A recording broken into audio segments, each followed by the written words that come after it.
¿qué tal? Buenas tardes o buenos días o buenas noches, depende de donde estén viendo, a qué hora estén viendo este nuevo episodio de su programa favorito, El Ensayo. Hoy traigo unas pancartas, perdón, no me di la impresión. Sigan interactuando con los demás episodios, manitas arriba, comentarios a la hora del estreno del video. En esta ocasión tenemos un invitado muy especial, ya lo vieron en el título del video, Álvaro Patrón. Fuerte aplauso para él. Muchas gracias, Álvaro, por aceptar la entrevista. Gracias por invitarme. Álvaro, empiézanos a contar cómo llegaste a la música. Lo que pasa es que mi papá se dedicó a la música. Él era baterista también. También era baterista. Ya no se dedica a la música hace muchísimos años. Él cuando estaba muy joven tocó en una orquesta que era muy, en ese tiempo, en esa época, muy famosa aquí en Aguascalientes y en todo el Bajío del país. Era la orquesta de Polo Dueñas. Uh-huh. Polo Dueñas era un señor, un músico violinista, que fue primer violín de Agustín Lara. Él vivió en México muchos años,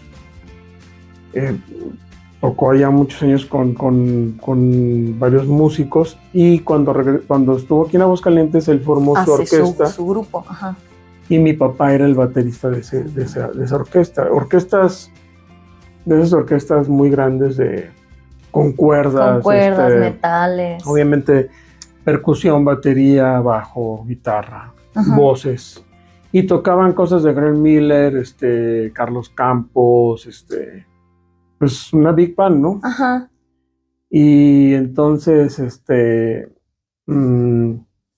cuando yo nací, que yo soy el más grande de mi casa, cuando yo estaba muy niño, estoy hablando 4 o 5 años, mi papá tenía ahí su batería en la casa y ahí empecé me llamó la atención, y mi papá me dio como que jugando, me puso ahí. Y luego esa batería desapareció de la casa, la vendieron. La empeñaron. Pero como que el gusanito ese yo ahí ya lo traía, y mi papá me empezó a enseñar cosas, ritmos, chachachas, bossa novas, mambos, cumbias, baladas, cosas así. Y mi papá pues es melómano de alguna manera también, y compraba muchos discos. Entonces yo lo acompañaba a una tienda de discos que había ahí en la calle Álvaro Obregón, ahí con Teresita Leos. Estoy hablando hace muchísimos años. Y comprábamos discos ahí, y entonces yo esos discos de vinilo. Sí, acetatos. Llegaba a la casa y desempacabas el disco, poníamos los discos en la consola y escuchaba yo desde, ¿qué te puedo decir? Pues toda esa música que te estoy hablando, como de orquesta, pero también había discos ahí donde Donna Summer, Phil Collins, Bee Gees, Rod Stewart, Beatles, todo lo popular de ese tiempo, ¿no? Fran Porcel, Románticos de Cuba, Frank Sinatra.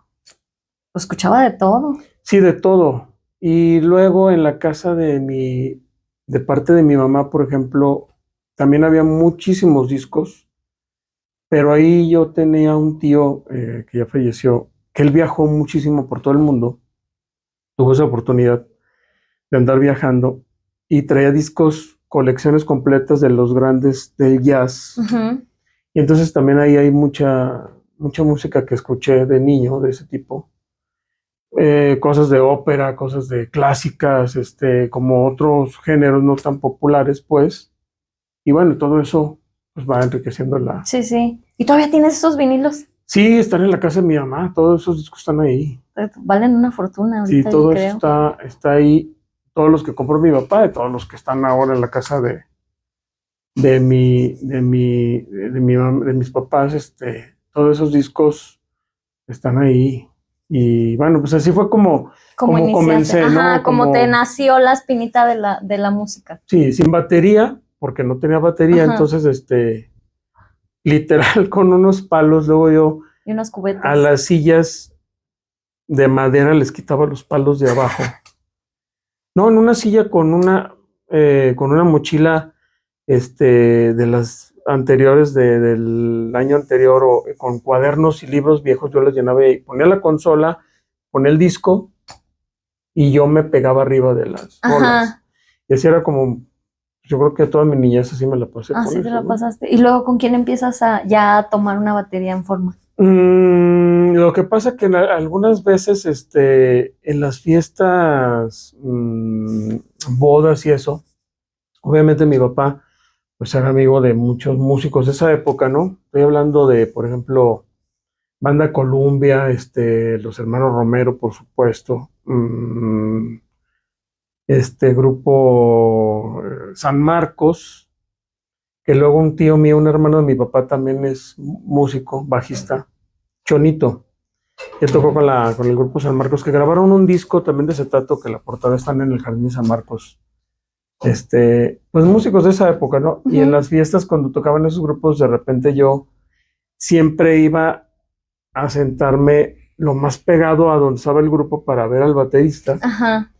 Y en alguna ocasión mi papá llegó a decirles que si me daban chance, pero yo muy niño. Sí. Como medio acompañar, pero muy, pues, totalmente inexperto, ¿no? Vamos a decirlo así. Pero ya en la adolescencia, cuando yo entré a la secundaria,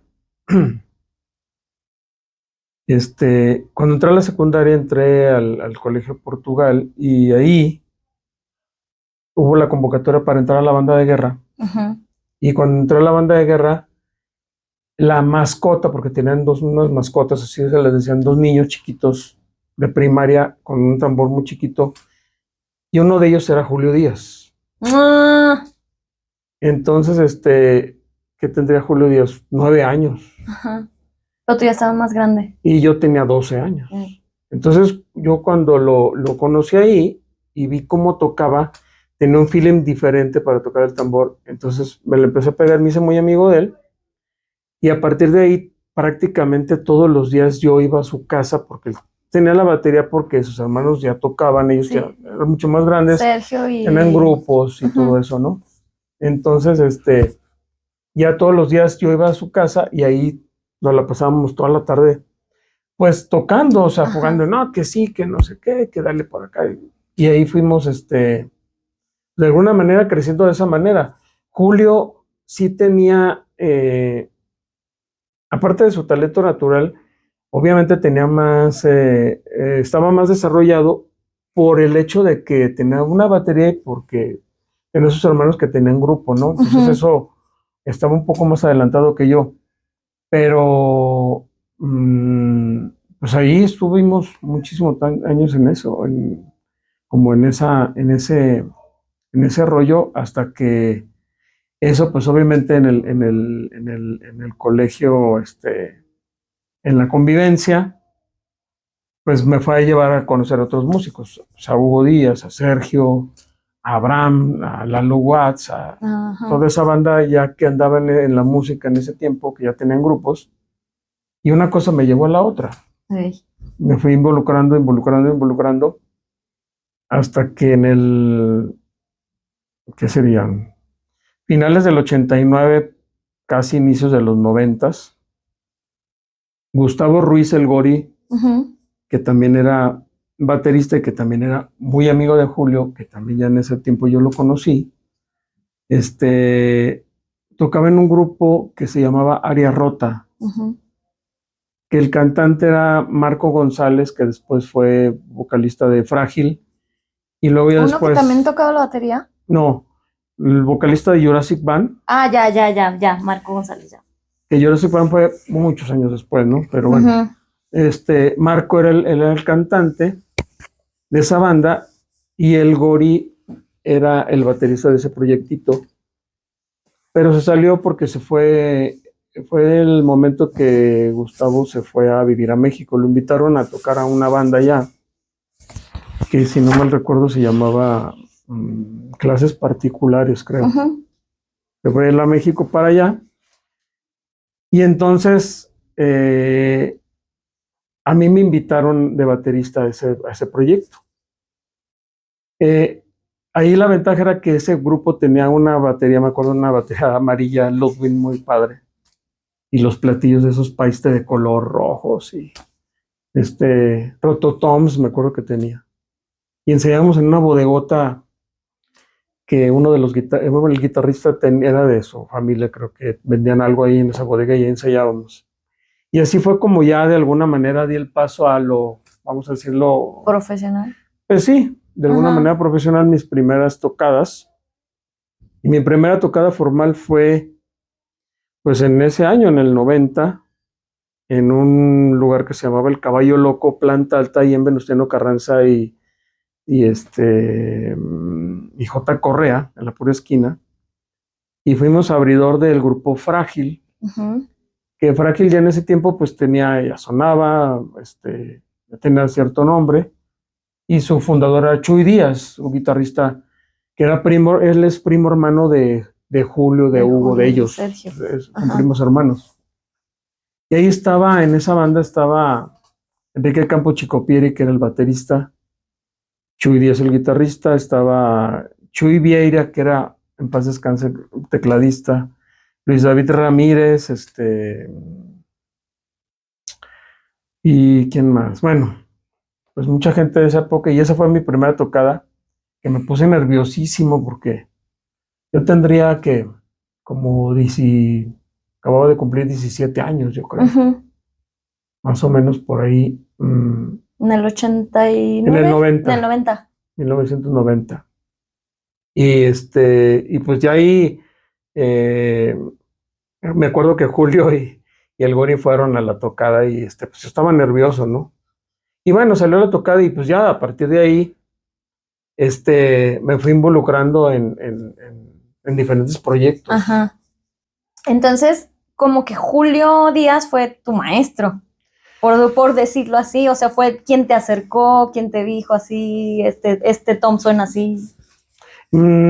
Pues no, o sea, no de esa manera, porque en realidad, bueno, sin quitarle obviamente el mérito o su lugar a Julio como baterista, que yo siempre lo admiré, claro, pero yo siempre he considerado mi maestro, como mi primer maestro, a mi papá, que fue el que me sentó en una batería y que sabía de lo que se trataba. Más bien, cuando yo conviví con Julio, nos poníamos a palomear.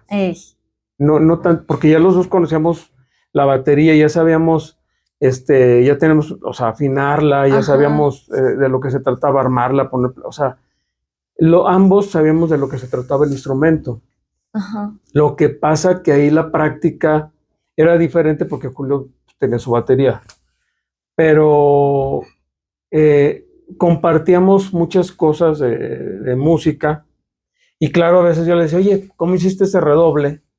Y lo practicábamos otra vez y lo hacíamos, o sea, era compartir. Sí. Era compartir. Era totalmente compartir, pues el conocimiento. Sí, luego nos poníamos también a escuchar discos o videos me acuerdo que en ese tiempo, discos en videograbadora, de videocassette, pues. El VHS. Sí, de Chicorea, ¿De dónde obtenían esos videos? No, ahí estaban, o sea, estaban en la casa de Julio, que tal vez los compraba sus hermanos, ahí los tenían, y salían discos de esos tipos de videos, y veíamos. Sí, ya. Hace mucho tiempo de eso, que discos, por ejemplo, de Tino Contreras, que era un baterista muy famoso en esa época, que lo escuchábamos porque se nos hacía como curioso cómo narraba él los pasos para los primeros ritmos de la batería. Ejercicios para las manos y ese tipo de cosas. Entonces, Julio y yo, desde muy niños, compartimos muchas cosas y cada quien fue agarrando su camino, pero sí eran muy amigos. Sí, total, muy, muy amigos. Entonces, con razón, Neto menciona en su entrevista que llegó a conocer a Julio Díaz por tu parte. O sea, me pegué con Alvarito y luego conocí a Julio Díaz y luego ya de ahí conocí a más músicos. Ujú. O sea, porque sean muy amigos Julio y tú. Sí, hubo una época que Julio y yo nos convivimos mucho hasta que él, justamente de alguna manera, el Gori, que fue el que primero se fue a México, de alguna manera lo jaló porque Gustavo, el Gori, cuando se fue a México conoció a todo el ámbito de la música. Estoy hablando Kenny, Sabor Romo, Alex Sintek, Saúl de Caifanes, o sea, a toda esa camada de músicos, el Gori los conocí y soy amigo de ellos, primero que Julio. Y entonces, de alguna manera él como que, pues sí, abrió paso para que los demás, como Julio, que luego después, muchos años después se fue para allá, cuando Julio tocaba con Wando, no mal recuerdo,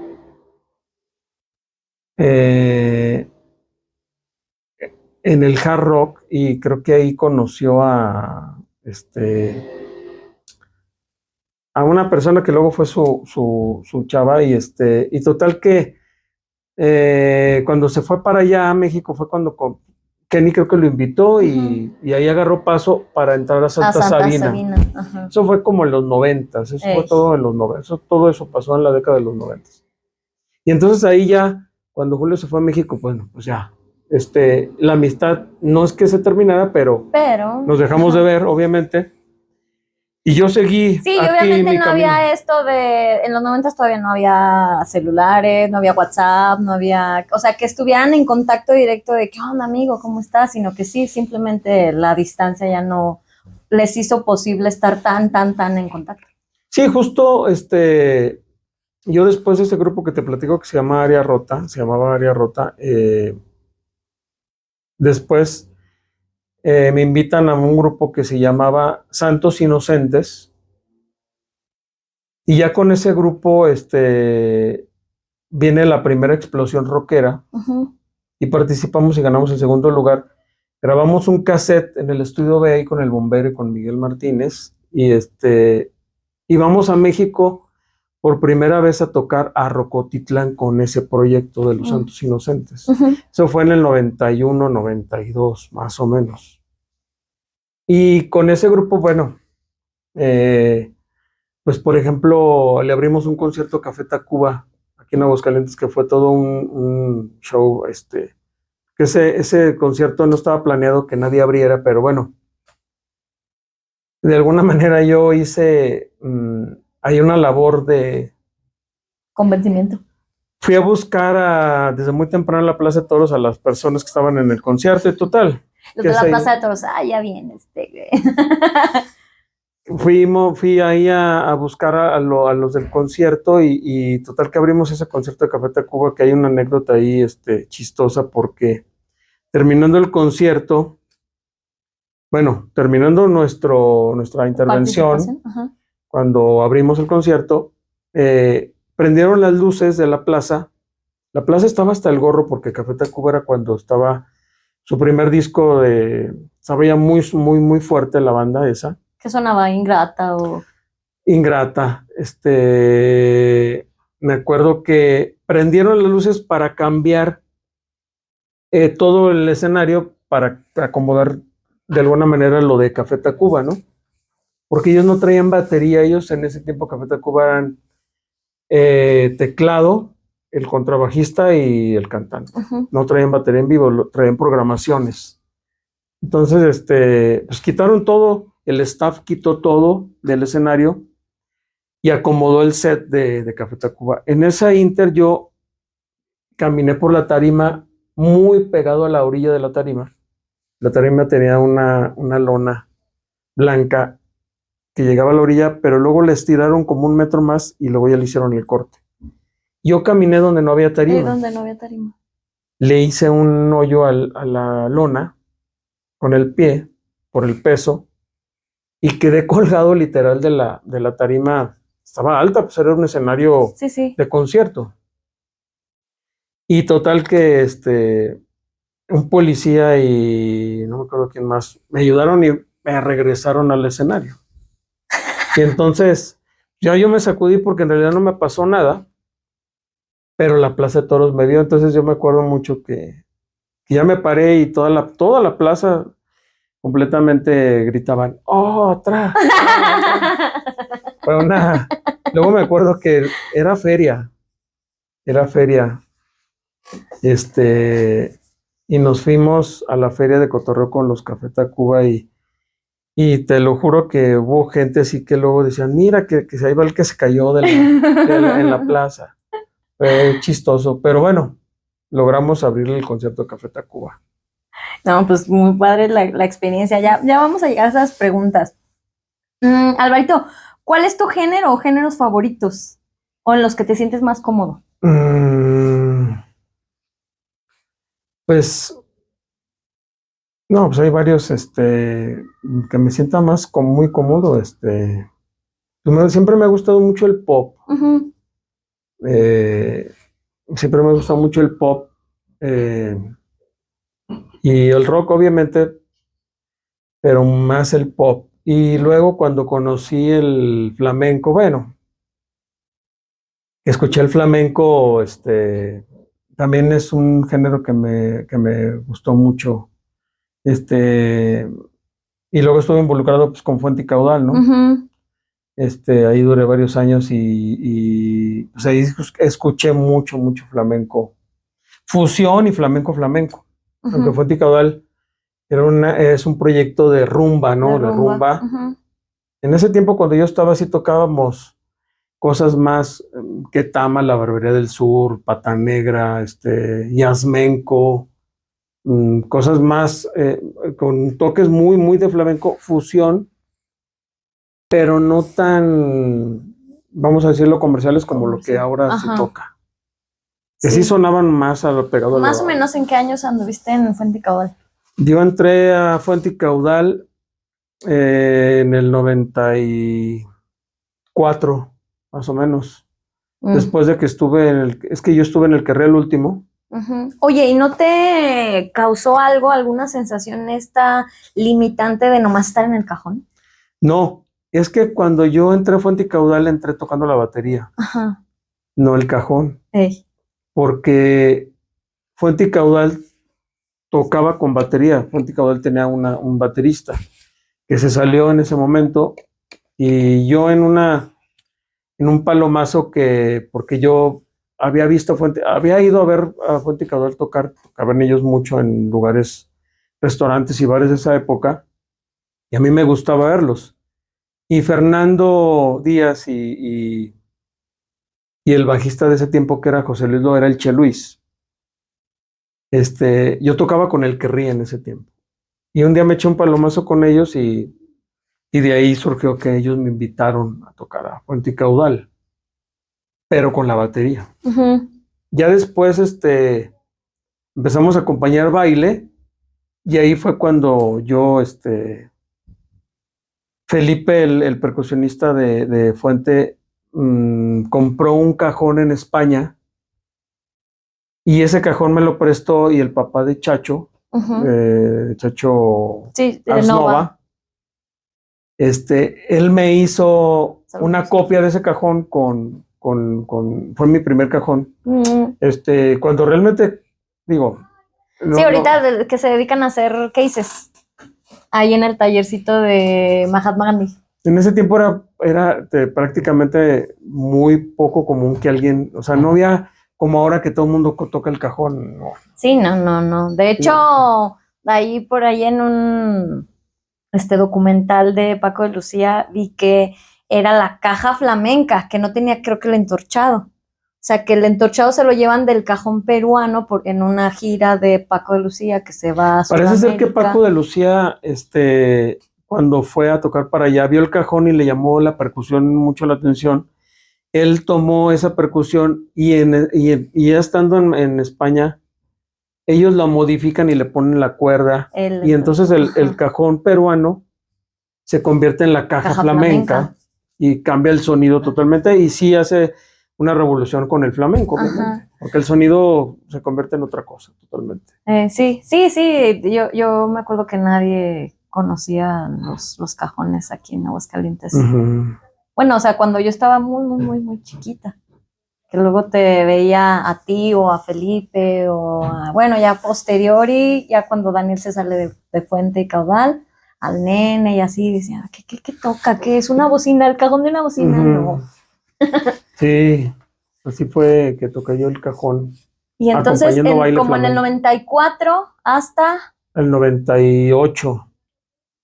¿quién entra en tu lugar?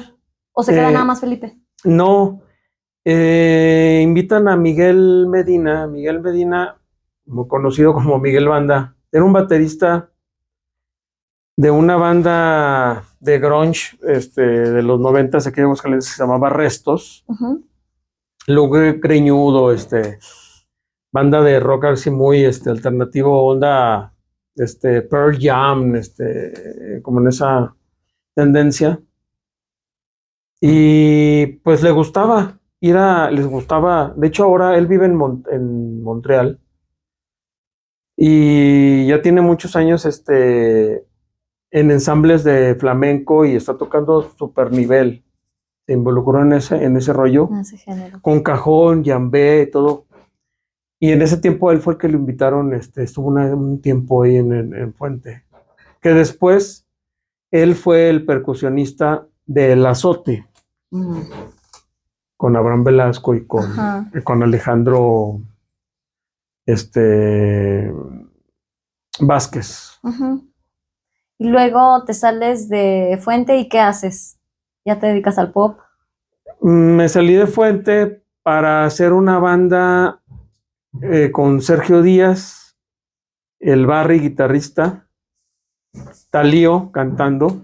Uy, Talío. ¿Talío es de aquí? Sí, Porque Javier, Javier. Yo hubiera pensado que es de allá de México. No, es de aquí de Aguascalientes. Talío y yo en la batería hicimos un proyecto de rock pop en inglés y en español covers que se llamaba El Trueque, que íbamos muchísimo a tocar. Ya estoy pegado a los finales de los 90, 98. Íbamos muchísimo a tocar a Pabellón. Había un lugar muy famoso que se llamaba El Taché. Sí. Y prácticamente casi cada 8 días íbamos a tocar allá porque el grupo tenía mucho éxito. Y tocamos aquí en muchos lugares. Uh-huh. Luego esa banda se fue un poco transformando para que se involucrara Alfredo Guzmán a la tecla, y luego a la voz Israel Pacheco. y luego ya en el bajo Emilio Villarreal, que estuvo con nosotros en México. Él fue bajista de Rojero, de la banda Rojero, cuando hace muchísimos años. Luego se fue a México cuando estuvimos nosotros en México viviendo, que nos fuimos a tocar allá. Y luego él fue bajista de Matute, antes de que Matute fuera tan famoso como es ahora. Ajá. Y luego en la guitarra entró Memo Pacheco, y esa banda fue la que se convirtió en la banda Alex González en las congas. Las congas. Y ahí ya fue cuando se convirtió en la banda Los Sanchos, que entramos prácticamente a inaugurar Costillas de Sancho, y ya de ahí duramos muchos años en todo ese, en Costillas, en Station, pues sí, esa época de esa banda. Ajá. Que ya la banda se oía, tocábamos covers, pero se oía de mucho nivel, la verdad.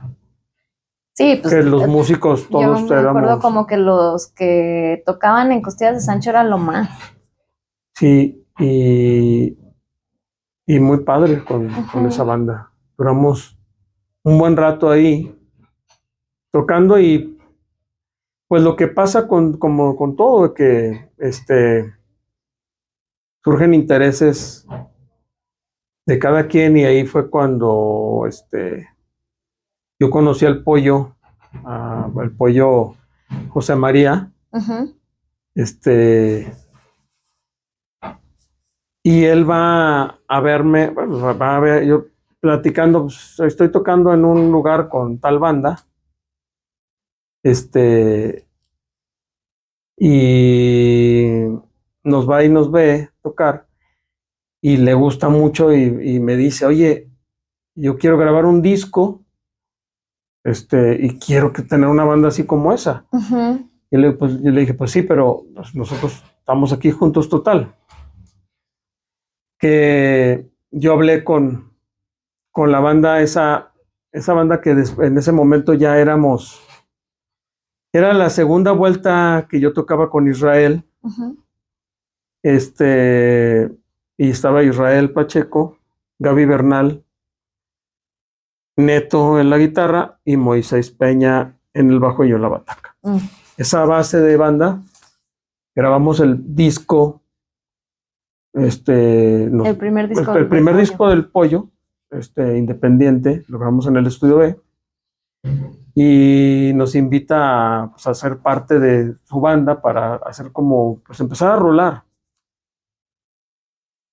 Y literal nos salimos de la banda de covers para irnos de lleno con el Pollo, Ajá.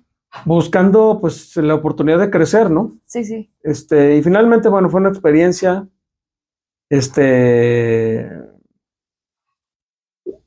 vivimos cosas buenas y regulares y malas como todo. Experiencia enriquecedora.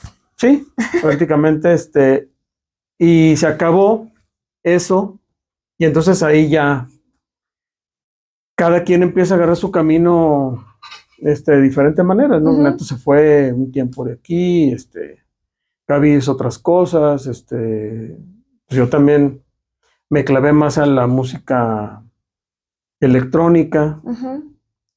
este, Cuando estaba Safri Duo. eso fue antes de eso que te estoy platicando. Cuando estaba Safri Duo era cuando yo tocaba en Costillas y un día Paco Muro me dice que si no quiero hacer un opening para el lugar del muro, esto es en el 2001, para la feria del 2001, que hay un proyecto que se llama Safri Duo, que la rola está muy padre, que si no la quiero sacar, hacer un opening abrir las noches del Muro, que era un antro muy famoso en Aguascalientes en ese tiempo. Sí. Y yo tocaba en Costillas con la banda, y alterno a esto, pues saqué ese proyecto, ¿no? Y invité en el proyecto a Luis Ávila, el talaco baterista. Ajá. Entonces sacamos esa canción de Safri Duo y la tocamos en el Muro y fue Hitazo. Sí, fue una locura. Safri Duo. Pues es que se escuchaba la rola, pero no sabías quiénes eran los que la tocaban. Entonces, si ustedes estaban tocando, capaz de que también decían, Safri Duo. Fue un éxito así muy, muy, muy, muy cañón, en la feria eso. Y luego se volvió a repetir un año más y ahí ya invité a Alex González en las congas, y hicieron un escenario afuera del lugar. Y pues no, miles de personas, digo, miles de personas porque la feria sabemos de cómo es, que veían ese proyecto y no, pues empezó a haber mucho trabajo justo con eso, y fue cuando yo agarré una época de tocar yo, que ya no toqué con ningún grupo. Ajá. Y hacer tu propio proyecto. Y ahí hice ese proyecto tocando música electrónica de covers, pero yo solo con mis pistas y percusiones.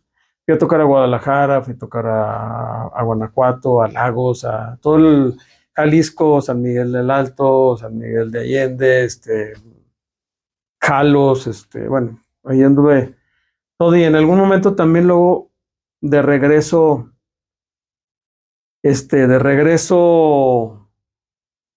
ya cuando se retomó la amistad con Julio, cuando regresó él de México después de muchos años, Julio me vio un día tocando ese rollo en una feria, en un lugar que se llamaba La Madre que te parió.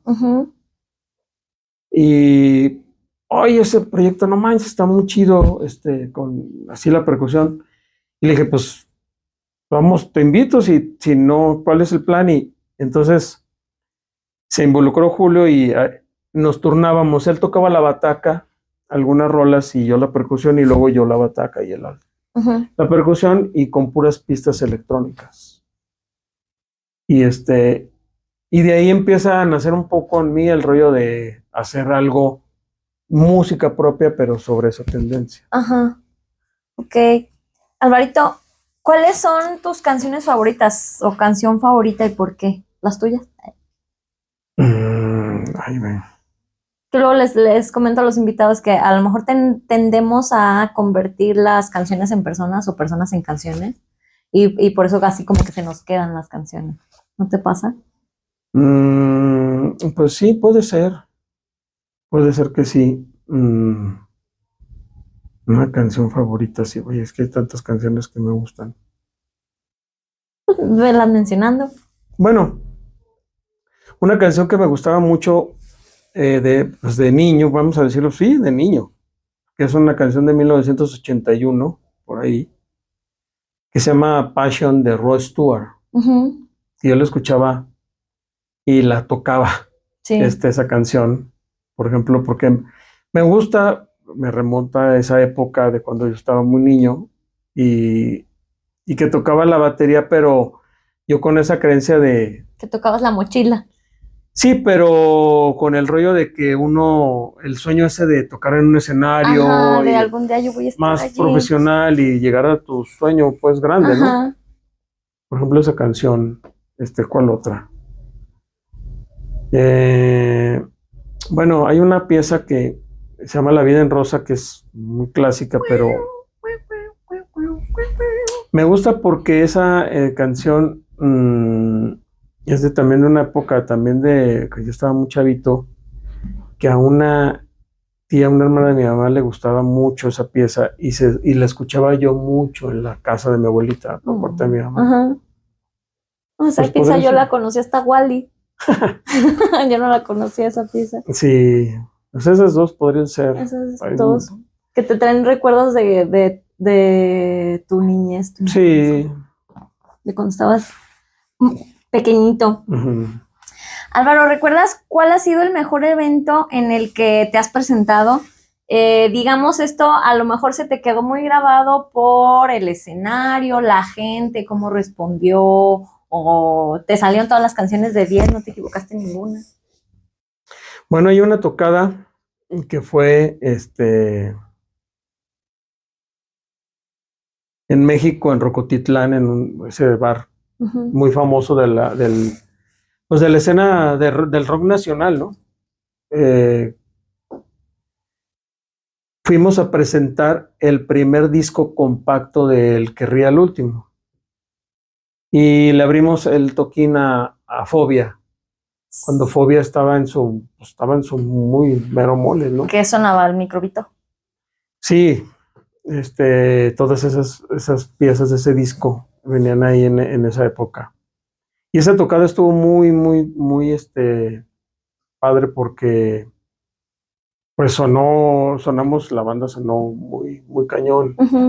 Y me acuerdo que hubo una cosa que pareciera que iba como a ensombrecer un poco la presentación, porque cuando llegamos al soundcheck de la tocada, yo no llevaba batería, obviamente, porque uno siempre cargaba con tus cosas básicas, que era tu tarola, tu pedal y tu juego de platos, ¿no?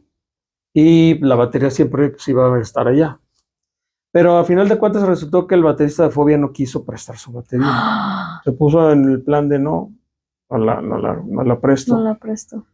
No la presto y yo, no, pero mira, yo traigo mis platillos, traigo mi pedal, traigo mi tarola y somos profesionales, o sea, no va. No.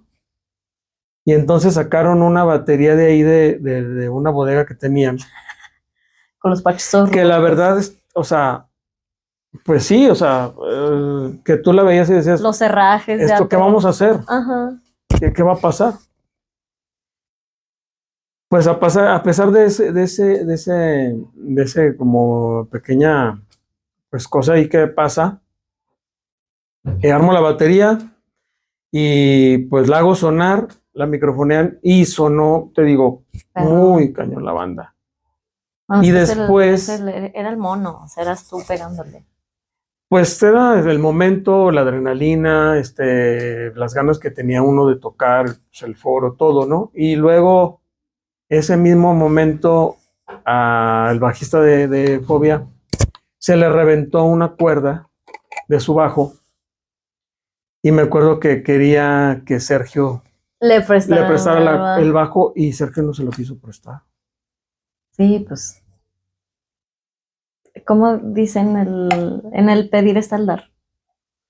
Pero finalmente la tocada salió muy, muy, muy padre.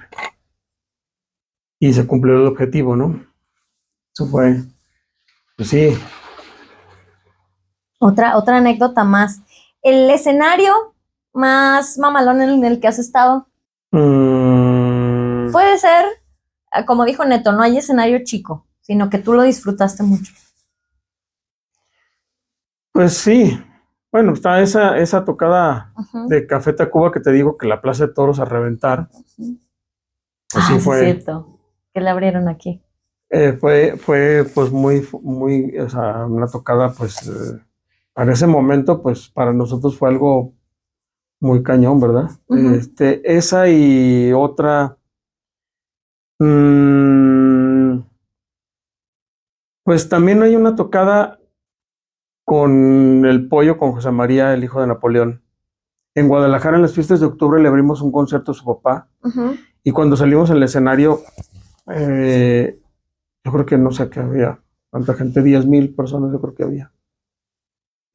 También sentimos la adrenalina muy Sí, cañón, que era un concierto ya más, Grandes como Ligas. masivo.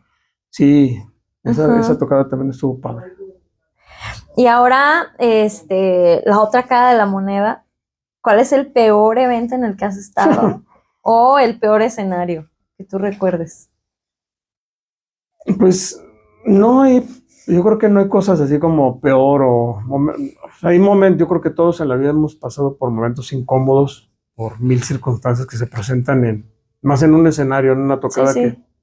que pasan mil cosas. Pero, por ejemplo, ¿qué podría ser? Bueno, hubo una tocada, este, ahora que dices, pues sí se iba a convertir en algo hasta peligroso de alguna manera. Ujú.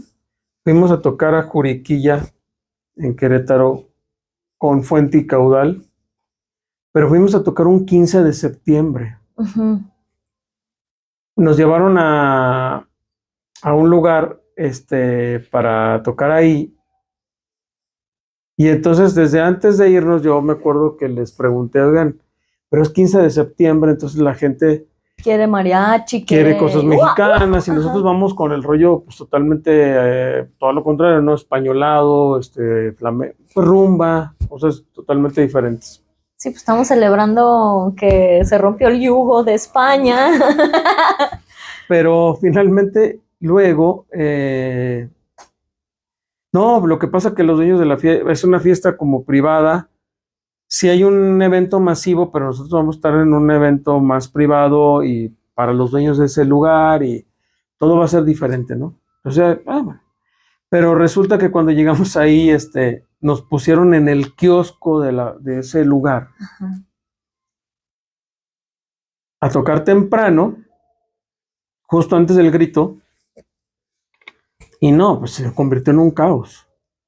Se convirtió en un caos al grado de que aventaron un cohete y el cohete cayó así en un lado de la alfombra de la batería y explotó ahí, y se hizo un boquete en la alfombra, y de que tuvimos que improvisar un poco y luego agarrar nuestras cosas y salirnos de ahí porque la gente ya estaba muy, o sea, querían escuchar Ya quería cosas, fiesta.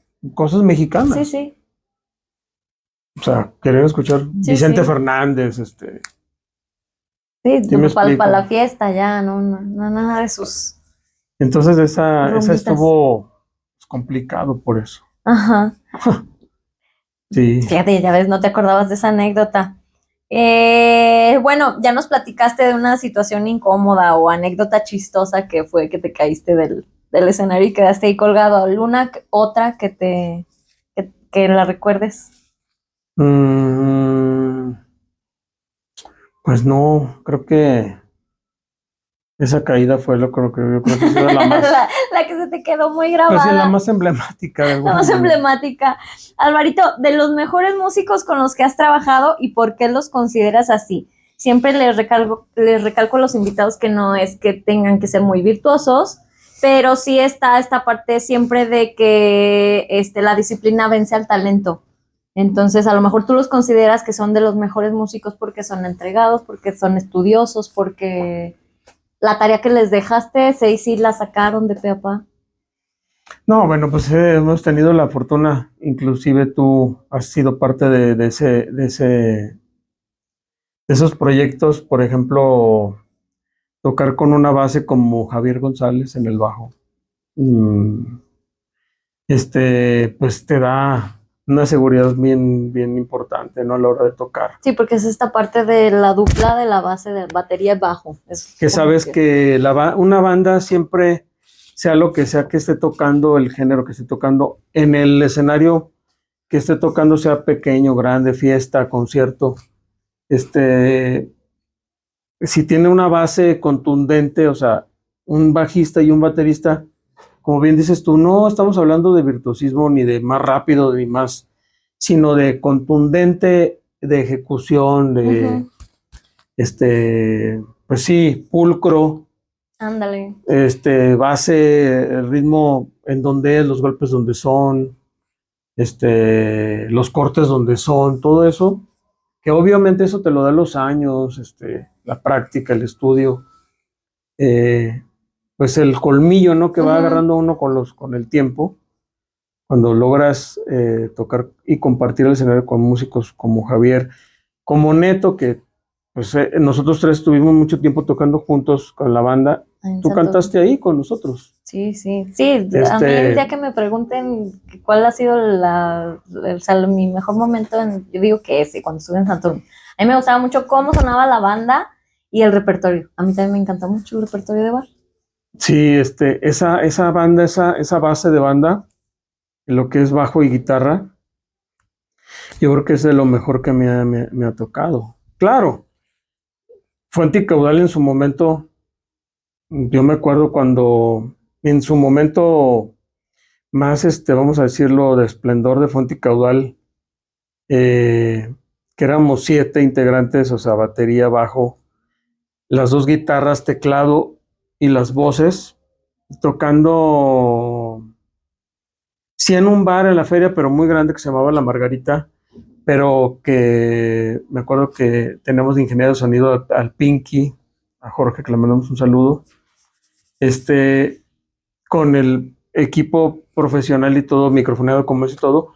Fuente y Caudal también hubo una época que también sonaba muy, también de muy, así, una base también muy, muy fregona. Sí, yo me acuerdo Era una de la banda. Margarita. Hasta le grabaron el tema, ¿no? Margarita. Sí, en el primer disco compacto de Fuente y Caudal viene el disco, viene esa canción de Margarita. La Margarita. Y también esa banda fue, en ese momento en específico, pues cada proyecto en el que ríe, como te digo, también hubo una época en que, ya después de que cuando yo entré y me logré amarrar a la banda y que regresamos, por ejemplo, de una gira que hicimos, también la banda, esa base de banda, Sergio Díaz y yo, que también hemos compartido muchos en diferentes épocas proyectos, también la base, vuelvo a lo mismo, una base es importante, es lo que hace que una banda suene. Sí. Para mi punto de vista, ¿no? Y bueno, ahora de las preguntas incómodas. ¿Quieres mencionar a los peores músicos a tu consideración con los que has trabajado? O ya sé que no vas a querer decir nombres, bueno, que digan nombres, pero si no nos mencionas, ¿cuáles son las actitudes que no te han gustado de trabajar con ellos, con estos elementos? Ay, pues mira, que no podemos, que todos tenemos cola que nos pise, ¿no? Sí. Yo tendré mis cosas, y habrá otros músicos que digan, no, pues no les parece alguna actitud mía.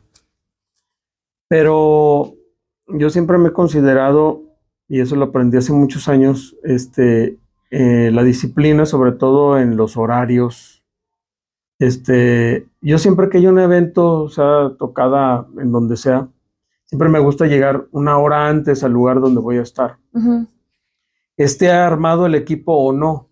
Si no está armado el equipo, pues con más razón, mucho tiempo antes para tener tiempo de hacer todo, ¿no? Pero ya cuando está, que tú vas a ir al evento, sea concierto, en teatro, en bar, antro, donde sea, siempre me gusta llegar una hora antes.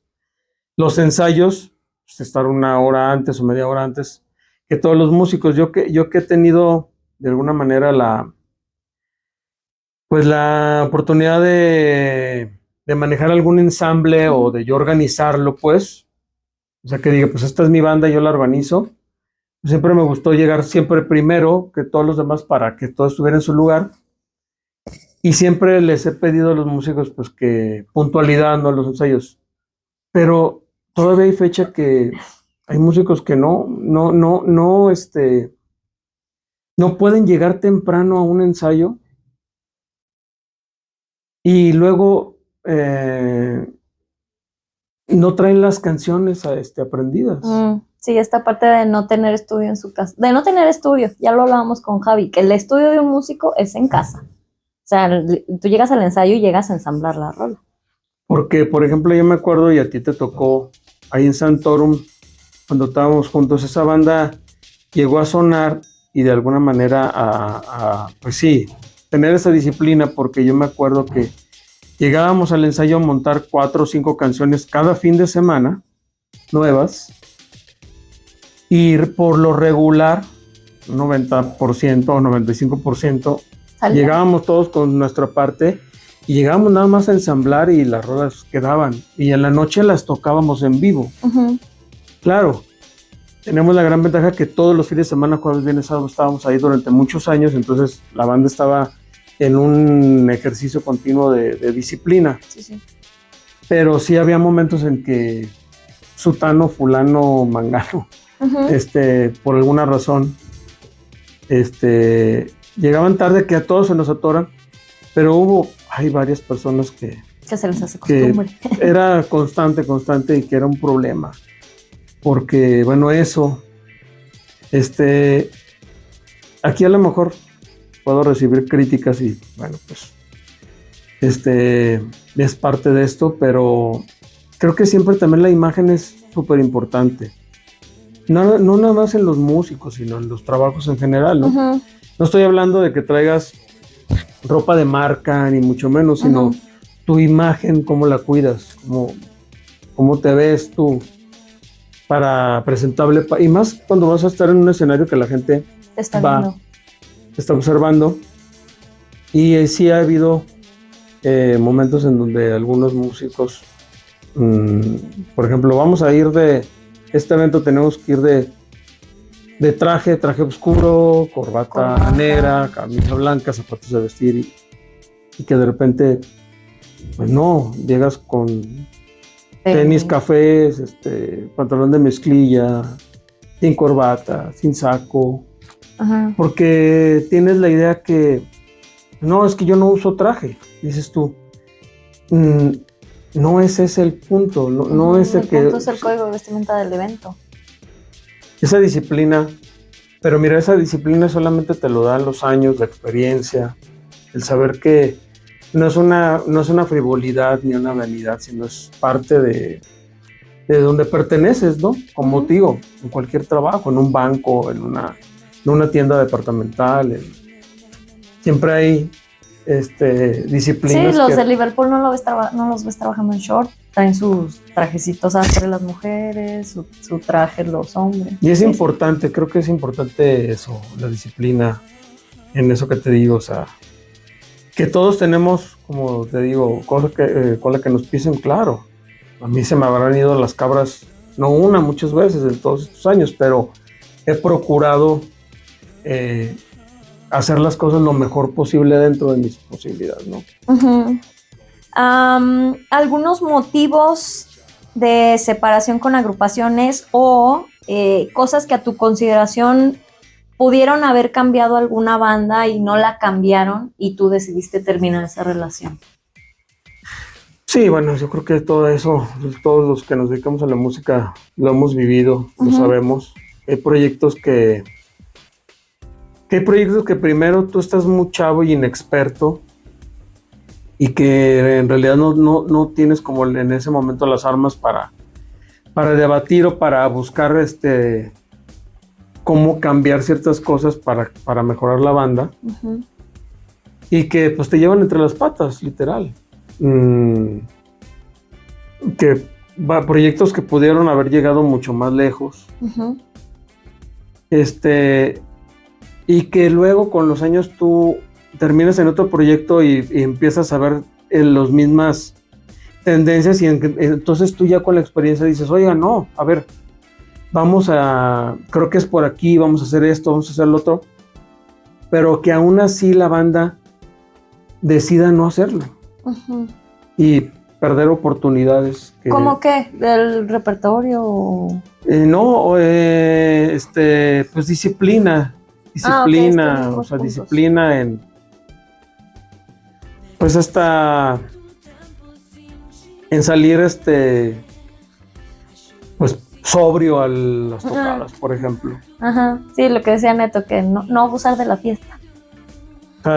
O si te vas a tomar algo antes, pues a lo mejor te vas a tomarte un vino, alcohol, pues tómate una, ¿no? Pero no subirte ya al grado de que eso merma las oportunidades en ciertos proyectos cuando te presentas con gente que te puede abrir puertas más grandes, pues.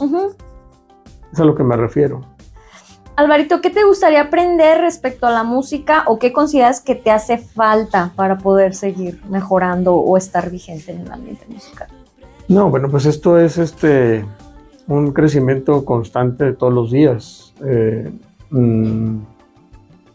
Hay que estar preparándose todos los días, tratar de escuchar música. Yo es lo que...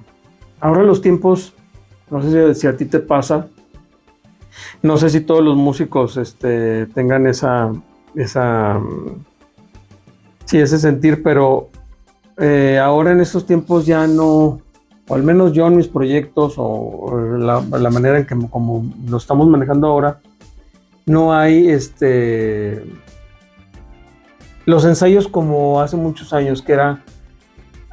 Yo llegué a proyectos donde todos los días ensayábamos 2, 3, 4 horas. Y ahora es todo ya muy volátil porque todos andamos en muchos proyectos. Que también la música y el medio cambió totalmente. Es muy complejo en la actualidad mantener un solo proyecto con mucho trabajo y mantenerte. Estoy hablando de las personas que nos dedicamos a la música al 100%, o sea, que vives de la música. Sí.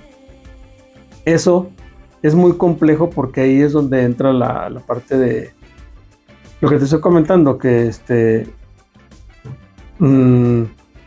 hay personas que no tienen tiempo para ensayar, para estudiar, para llegar, y eso hace que sean complejas los proyectos. Entonces, yo procuro pero seguir en esa disciplina, ¿no? Tratar de los proyectos que hago, pues dar lo mejor de mí.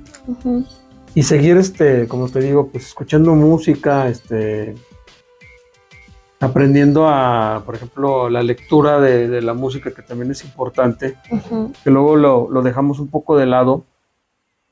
Yo hace muchos años estuve en la escuela de música Manuel M. Ponce y aprendí solfeo y todas las bases de la música, pero en la rutina de la música y ya cuando empiezas a trabajar en temporadas, como yo afortunadamente en muchos años he tenido mucha vigencia en muchos lugares, no nomás aquí en Aguascalientes, sino épocas en México, en Monterrey, tocando constantemente, vas dejando un poco el estudio, porque se puede creer que pues ya estás ahí, que no lo requieres, pero no, en realidad hay que estar ahí encima, porque luego te topas te aparece por ahí un león rasurado y te da una bañada que ni te la esperabas. Ni te lo esperabas. ¿Verdad? Sí. Oye, Alvarito, háblanos un poco de tu disco ¿Tienes nada más uno o ya vas por otro material? No, o sea, yo he participado en varias producciones de varios proyectos. Oye, no sabía que eras Martínez. El día que estuve entrevistando a Poeta, me dice Álvaro Martínez y yo, ¿quién es ese? Me dice, pues Álvaro Patrón. Y yo, Sí, lo que pasa que, bueno, mis credenciales, por decir algo oficiales, mi nombre... Tu nombre artístico. Sí, mi nombre, yo me llamo Álvaro Martínez Patrón, pero ese apellido yo lo tomo ahora porque puede ser vanidoso, puede ser frívolo, la verdad es que no me importa, pero me gusta cómo suena. ¿Cómo suena Álvaro Patrón? Y Patrón? desde hace muchos años siempre mis tarjetas de presentación dicen Álvaro Patrón y algunos discos, ahora estaba revisando de los proyectos donde he estado, unos dicen en la batería Álvaro Martínez y en otros dicen Álvaro Patrón. Sí, estuviste en el proyecto de Poeta con Nuria. Ah, sí, claro. Y ahí en los créditos creo que dice Álvaro Martínez.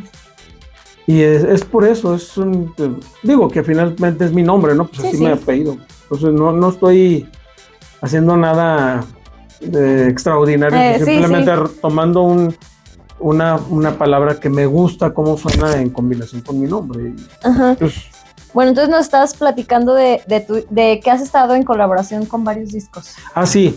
He colaborado en varios discos con diferentes proyectos en todos estos años.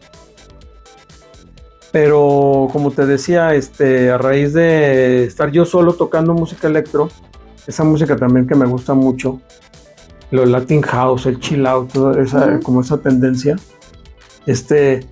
me empezó el gusanito de querer hacer música original.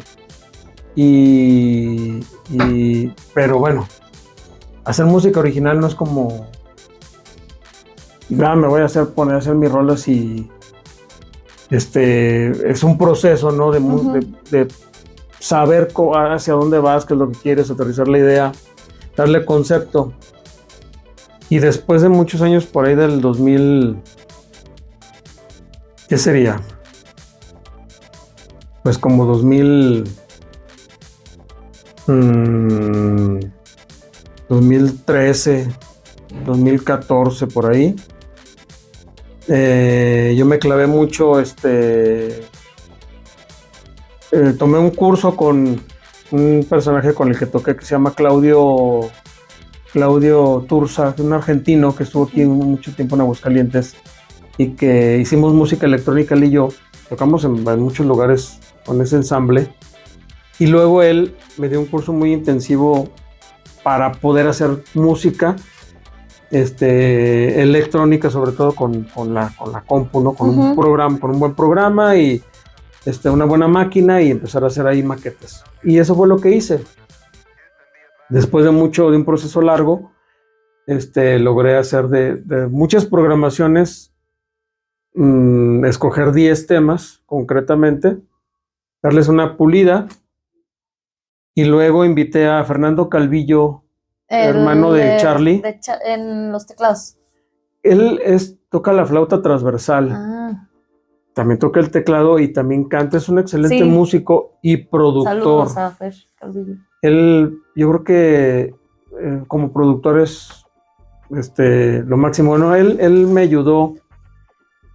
Ya teniendo yo los temas, él me ayudó a darles una maquillada. Pues son unos arreglos, ¿no? Ciertas cosas que les dio otro toque.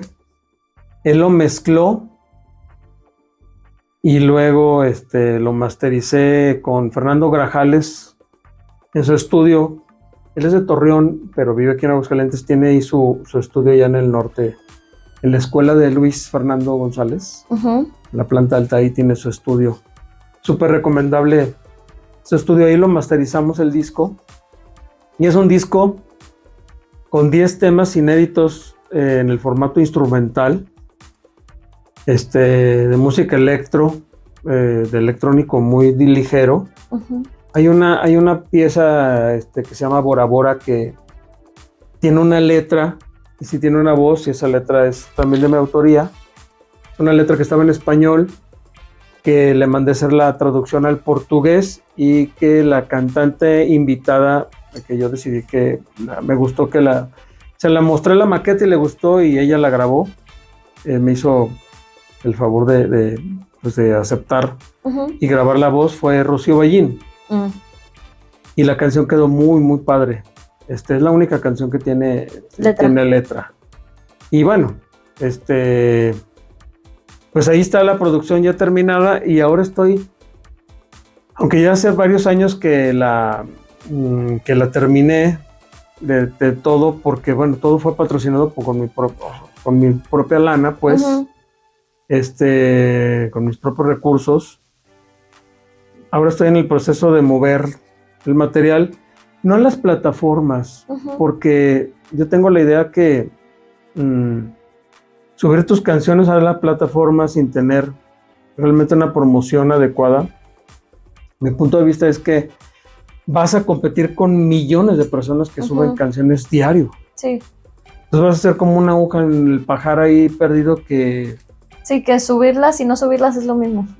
Que quién sabe qué vaya a pasar. Entonces yo he tomado la decisión de mantenerlo un poco en stand-by en ese sentido, pero sí moviendo el material por fuera y pues en eso estoy. Por fuera de Aguascalientes, pues. ¿Estos son tus planes a futuro, mover tu material? Sí, o sea... A lo mejor armar algún ensamblito y presentarlo en vivo, ¿no?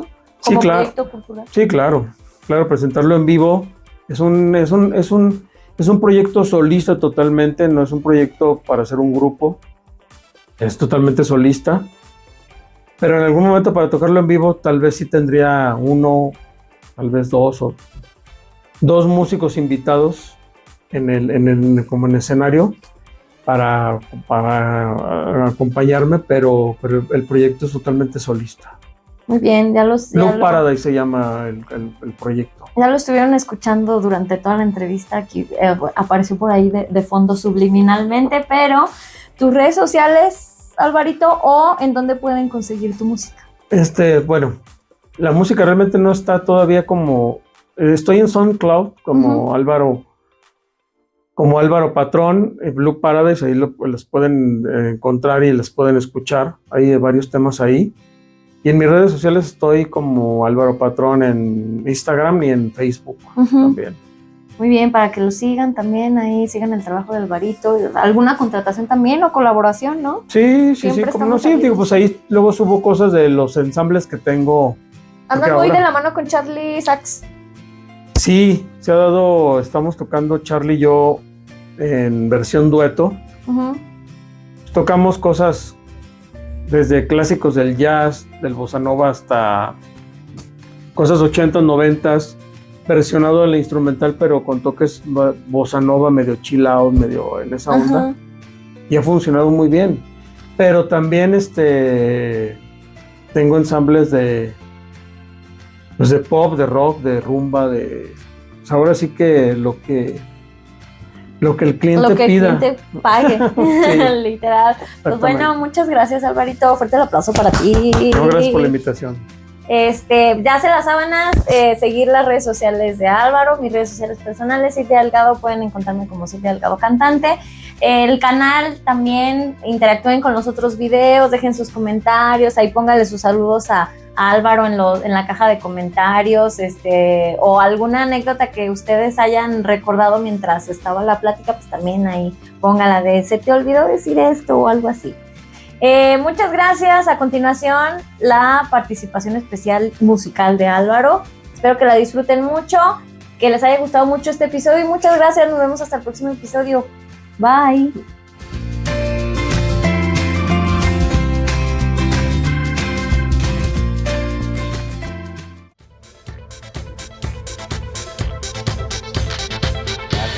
It feels good. Houston, be advised, the visual is go. 11 Houston, thrust is go. All engines, you're looking good. Stand by for mode 1 Charlie. Start, mode 1 Charlie. 1 Charlie.